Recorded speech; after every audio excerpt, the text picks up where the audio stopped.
Hello friends, and welcome to Figure Study, where we appreciate the form in Transformers. And today we are taking a look at the last figure that I have from Transformers Prime in my personal collection that I've been meaning to get to for a long time, and that is the Vehicon, specifically the second version, not the first edition, the more widely released version. But it's actually not this Vehicon. I sort of lied about it being more widely released because it's actually this Vehicon. This is the Transformers Adventure TAV-28 Grand Vehicon General, or you could just call it the gray one. Now, the reason I'm not doing a video on this Vehicon specifically is because it's covered in repro labels, and most of the time I want figure study videos to be about the figure as they come out of the package, with no actual touch-ups or customizing or anything like that done to them. I have broken that rule in the past, yes, but it's one that I still try to stick to, and so because of that, I kind of just skirted around this particular figure for a while.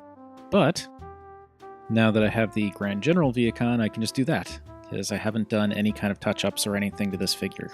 So we can just go with that, and that will work just fine for my purposes. I will, of course, be doing a more detailed side-by-side comparison between the two later, but for now we're just going to jump right in here. And this vehicle mode is pretty darn slick. I mean, I've always really liked the vehicle mode of the Vehicons from Transformers Prime. It's got a very kind of like semi-futuristic version of I think it's a Cadillac that came out several years ago that was like this very interesting kind of boxy looking, but stylized boxy looking car. And this reminds me a lot of that, but with a slightly more semi-futuristic tilt to it. Slightly. Yeah, I've always liked the shape of this car. It's very cool. Truthfully, I kind of feel that it's a better looking alt mode than faceless Decepticon grunts deserve, because it's a very slick alt mode, but whatever. It exists. I'm fine with that. And yeah, just the shape of the car is great. I love how boxy it is. I like the contours and how it kind of angles up at the back here, and then you can kind of just follow this line all the way along. Like it kind of comes up, swoops in, follow it all the way along, and then back down into that not quite wedge in the front. It's a very, very nice looking car. Now, the Grand Vehicon is the fancy version that came out a couple years back, and I had always been kicking myself for not getting this guy when he first came out, because it was, $30, which is a bit more than the regular Vehicon, but, it's a fancy Takara version with, like, a really nice color scheme, or at least, well, more on that later. And I never did, and then it sold out and never came back into stock, and I'd been kicking myself ever since because the aftermarket price on this thing is absolutely ridiculous. And I was not about to spend close to or more than $100 on this thing, because I already have this guy. So, thankfully, I was able to get my hands on him used for the regular retail price, which is not great considering it's used, but it's a lot better than $100. And truth be told, I'm kind of glad I did not pay more than $30 for this guy, because I would have been disappointed. But I'll get into that again a little bit later. The vehicle mode looks fantastic. It's, like I said, it's a great, great shape for the car. Nice little angled, pointy spoiler on the back there. And I like how they did the color on the car mode, where you've got just the dark gray for the spoiler, dark gray for part of the hood, and everything else is this semi-silvery color. I guess it is silvery. And then on the front, you've got clear headlights, which don't quite stand out.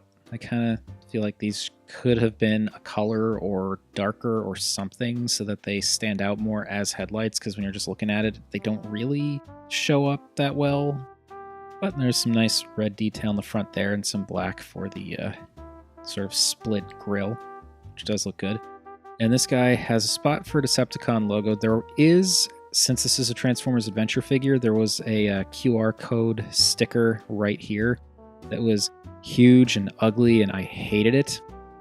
But thankfully, Diana is very good at removing stickers on things due to years spent in various shops and also having much more substantial fingernails than I do. So she was able to help me get that off without actually damaging the paint. So you can see there's not any scratches on there. So yay for that, because that sticker is ugly. It is a very nice vehicle mode. Even the back looks pretty nice and tidy. I like this just simple, striped, kind of grooved rear section there. It's like little exhaust pipes coming out the back. And then for the wheels, these nice red rims around the outside. It's nothing particularly special, but it's fine. And I mean, this red and this red kind of match, and it kind of just adds a little bit of nice detail to it. There are some things with this that I wish they had copied from the original, though. Now, looking at the Grand General next to the regular RID Prime Vehicon, even ignoring the repro labels, which do definitely help, there are certain details that I kind of wish they had done more with. Like, for one thing, the darker plastic of the regular Vehicon car makes the headlights stand out a lot better. And also you get a little bit of this purple detailing on the edges here, which those bits are molded, but they're not painted on the Grand General, which I feel like maybe they could have made those red. I don't know. On the front, a lot of the detail that's painted on the Grand General is not painted on the regular Vehicon. But then you've got these nice silver rims for the wheels, and here you just have red lines. And I imagine they did that because if it was silver, it'd just be like silver and silver, which I guess kind of makes sense in terms of like just contrasting colors and stuff. But I don't know. I like this look a little better with the darker plastic with the silver rims. Just they stand out so much nicer there. And then a lot of this just sort of ignore it because it's it's repro labels. Though they did paint the lines on the back there. And yes, I went with the Gary license plate because, I mean, how could I not? So there's a bit more detail painted on the regular Vehicon versus the Grand General. I feel like they could have maybe done red on the back there too. I don't know.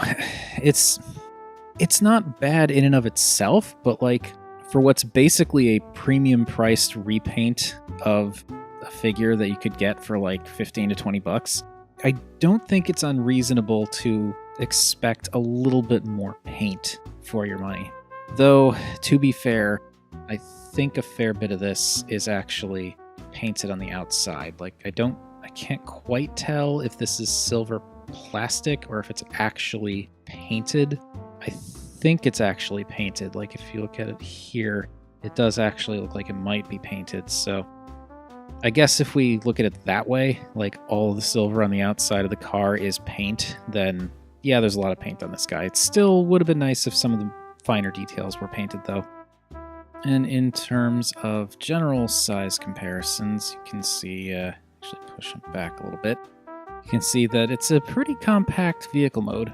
Like, it does not come out to much in terms of overall vehicle length, and definitely not height. So it's a pretty tiny car. But that kind of impresses me more because the car does compact really well. So you get this weirdly tiny car, but a surprisingly tall and lanky and awesome looking robot, which we will see in a minute. But yeah, I do absolutely love the design of this car mode.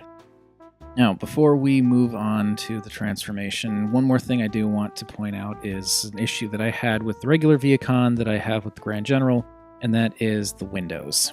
Like, there's a back window here that has just silver painted over it. There are these little smaller bits of window that are also painted and covered up.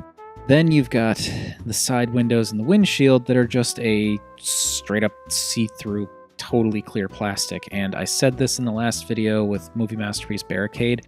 I hate it when toys do this because the clear windshield and windows serve absolutely no purpose other than to make it painfully obvious that there's robot junk crammed in there.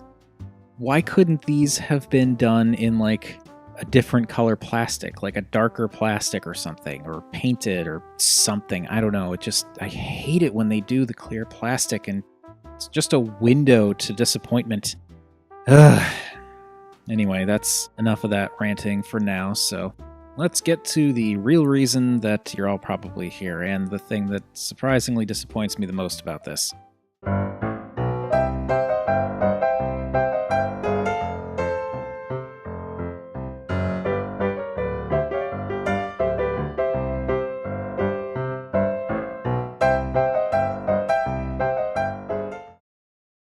Now, the Grand Vehicon General's robot mode it's a great silhouette. It's a great shape. It's overall a great figure, which I feel like I've hinted at in the past when talking about the regular Vehicon toy. There's some really nice detail here. The shape is great. I love the lankiness of it, and I really love how such a compact little car turns into a reasonably tall for its size. That sounds weird, but you know what I mean. Figure. And I always liked the Vehicon designs in a general sense. So again, I really do want to stress the shape and the detailing on this guy is excellent because that's what the original figure is like. However, this is why I would have been disappointed with this guy if I had paid extra aftermarket prices for him. Because this is probably the dullest and most disappointing paint scheme of any official Transformers figure that I own. It's just gray plastic. There might, emphasis on might, be a little bit of paint here and there, but primarily it's just the shins. And then there's a little bit of a color difference in the visor there because of the light piping thing.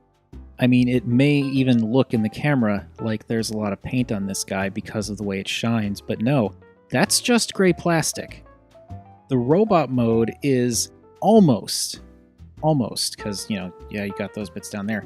But the robot mode itself is almost completely unpainted. And that bothers me more than it probably should, I'll admit, but it does bother me a lot. You've got this nice silver paint on the outside with some darker grays here and there, and then there's just this. This is not silver. This is gray plastic. The only bits of silver you really get are the bits of car that you have here and there for like the forearms and the shoulders and the little side knee things, but like everything else for the robot mode, the primary focus of this figure is just unpainted gray plastic. Why was this being sold at a premium? I mean, yeah, the car mode had a fair bit of silver paint on it, but like, could they seriously not put some paint on this mode? Like, at the very least, try and cheat with the gray plastic, sure, because it's semi-close to the silver if you look at it the right way. But like, get some of that darker gray in here somewhere to just make some more details stand out. Here, it's just, oh, why? So yeah, I am a bit disappointed, to say the least. That doesn't mean that I don't like this figure. It's still very cool because it's based on a very cool figure. I just cannot believe that the robot mode is almost entirely unpainted. It amazes me, and not in a good way. This thing really could have done with, at the very least, some darker tones mixed in here somewhere to just break up the color profile a bit. And this, I think what would have really bothered me if I had paid aftermarket for this thing is like the promo shots made it look like the robot mode was painted just like the vehicle mode. Maybe I wasn't paying close enough attention, I don't know. If I had paid a ton of money for this guy, I would be really mad. Because no, I could paint some of it myself, but like, for what they were charging for this guy, even the baseline price, I feel like there should be more going on in the robot mode than there is. He barely has any paint on him. On his robot mode, I mean. You know what I mean? I'm just very frustrated at this, because this could have been an amazing figure, and instead it's fine. Anyway, looking at the details up close, it's all the same detail of the regular Vehicon, with this nice kind of plated looking bit on the front here. There's a nice detail there that is actually painted. Knee spikes. There's very angular bits to his sculpt, which is really cool. And I do like the head sculpt. It's like nondescript grunt head sculpt, but again, it's kind of cooler than I think a faceless nondescript grunt in the Decepticon army deserves. But, again, it is unpainted plastic. Even here you can see the difference. Like, this is definitely painted silver. This is not. This is definitely painted silver. This is not. Though I can understand why they wouldn't paint the inside of the arm, but still. Put some frickin' paint on the chest. My god. I mean, he looks cool in a general sense. He's got a really surprising sense of menace for a grunt figure that doesn't really have much in the way of personality. But I'm sorry, I'm going to be ranting about that throughout the rest of the video. It's just going to happen. Just accept it. I'm sorry. And looking at Grand Vehicon General next to the regular Vehicon, there is so much of a difference here in terms of color. And again, the silver color scheme is a cool idea, and it definitely makes him stand out and look a little bit more opulent than the other guy. But this figure that sells for half the price of this just because of the actual color going on there and the fact that there's like different details that have different colors on them, this looks better. And it shouldn't be like that. It's kind of ridiculous. Like, this is basically just a slab of gray. And this, you've got some really nice mixtures of black and purple and like a little bit of reddish purple for the lights. Although, to be fair, a lot of the reddish purple detail on the legs there is actually stickers from the repro labels. And then some of the purple up in here is also repro labels. But even ignoring that, you've still got a much better color breakup where it goes from like black to purple to black to purple to black to purple to black to purple. It staggers it. And that really does help things stand out more. It makes the figure not look plain. And then you've got this nice, bring it in closer here so you can see, like, you've got this nice silver bit underneath the clear plastic, and the head is actually painted, where you've got a nice silver for the face with like a little bit of black on top. And it looks better because there's more color. The shapes of the two of them are exactly the same. There's no molding difference between either one of them, but just the fact that this guy actually has color, it shouldn't it shouldn't be like that. This guy should have more color in his robot mode. He should have better color separation. I don't necessarily think his color separation needs to mirror what's going on here with like the exact same bits here, like changing in tone here, but like do something. Because like I said, the only color breakup that this guy has is in the shins, in the chest, and the eyes. Whereas this guy, completely ignoring the stickers, you've got ankles, knees, thighs, chest, elbow and bicep, hands, head, and eyes. It's just, I'm amazed at how much they dropped the ball on this robot mode paint scheme. Really just completely amazed. And again, not a good amazed. And moving on to regular size comparisons, you can see that in terms of height, the figure, the mold really, because both Vehicons are exactly the same in terms of molding and height and all that, he's a tiny bit taller than a Power of the Primes Deluxe in robot mode, which again is pretty darn impressive considering just how compact that car mode is. Swoop's Pteranodon mode is like kind of massive next to the Vehicon's car mode, and getting them in robot mode now, suddenly the Vehicon looks bigger. It's quite a feat of engineering, and I don't think I've said it yet in this video. I've said it in the past, but I do absolutely adore the transformation scheme on this mold. Like everyone else who's touched this thing, just the way that the entire top of the car accordions up into the legs for like this practically zero kibble is just fantastic. On the topic of kibble, almost forgot to show the back here. You can see the only bit on the back that you get in terms of kibble really is this flap from the back of the car. Everything else just kind of vanishes again into the lower legs there, and that's a really cool trick. And this bit of kibble here, I think actually works as just a back piece because it almost looks like some kind of hunch, which I think fits the overall aesthetic of the Vehicon figure. And it does look cool. And I mean, as much as I've been harping on the lack of paint in the robot mode, I still think it's a cool figure. The Transformers Prime Vehicon it's a wonderful figure all on its own, regardless of what color scheme you get it in. And it's got some great molding, some great design elements here and there. It's just, like I said, they really dropped the ball with this robot mode. There needed to be more paint on it. And I may go in and do that myself in the future at some point, I don't know. But I don't think that that's something that people should have to do, especially with a figure that's like premium priced and costs double what the original one costs. It's kind of ridiculous. But anyway, I think that is enough harping on that. So that has been my look at the Transformers Adventure TAV-28 Grand Vehicon General.